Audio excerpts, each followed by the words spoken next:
આજે સવારે અમદાવાદના થલતેજ અંડરબ્રિજ પર કાર અને ટ્રકનો અકસ્માત થતાં એક યુવકનું મોત નીપજ્યું હોવાની ઘટના સામે આવી છે. નમસ્કાર મિત્રો, હું વિપુલ પટેલ, સમૃદ્ધ ગુજરાત ન્યૂઝ સત્યની સંગાતે. એક નજર આજના મુખ્ય સમાચાર પર.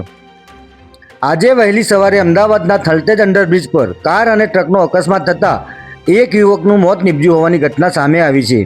આજે સવારે 5 વાગ્યાની આસપાસ એસજી હાઈવે પરના ગુરુદ્વારા પાસેના અંડરબ્રિજમાં એક આઈસર ટ્રક પસાર થતા સમયે બંધ પડી ગઈ હતી.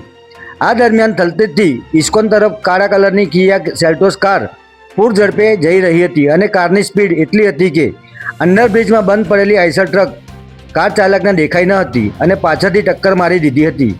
ધડાકાભેર ટ્રકમાં અથડાતા કાર ચાલક યુવક ગંભીર રીતે ઇજાગ્રસ્ત થયો હતો, જ્યારે તેની સાથે બેઠેલી 2 યુવતી પણ ઇજાગ્રસ્ત થઈ હતી. આ અકસ્માત થતાની સાથે જ આઈસર ટ્રકનો ચાલક ફરાર થઈ ગયો હતો, જ્યારે ઇજાગ્રસ્ત યુવક અને યુવતીઓને સારવાર માટે સોલા સિવિલ હોસ્પિટલ લઈ ગયા હતા. ઘટનાની જાણ ટ્રાફિક પોલીસને થતાં તેઓ તાત્કાલિક ઘટના સ્થળે આવી પહોંચ્યા હતા અને તપાસનો ધમધમાટ શરૂ કર્યો છે. પોલીસ તપાસમાં સામે આવ્યું છે કે કાર ચાલકનું નામ આર્યન બત્રા છે અને તે આમલી પાસે આવેલા આર્યન એમ્બ્યુલન્સ ફ્લેટમાં રહે છે. અકસ્માતના કારણે આર્યનને શરીર પર ગંભીર ઇજાઓ પહોંચતા તેનું સારવાર દરમિયાન મોત થયું છે. આ અંગે SG-1 ટ્રાફિક પોલીસે અકસ્માતે મોતનો ગુનો નોંધીને ટ્રક ચાલકની શોધખોળ હાથ ધરી છે. જય હિન્દ, જય ભારત.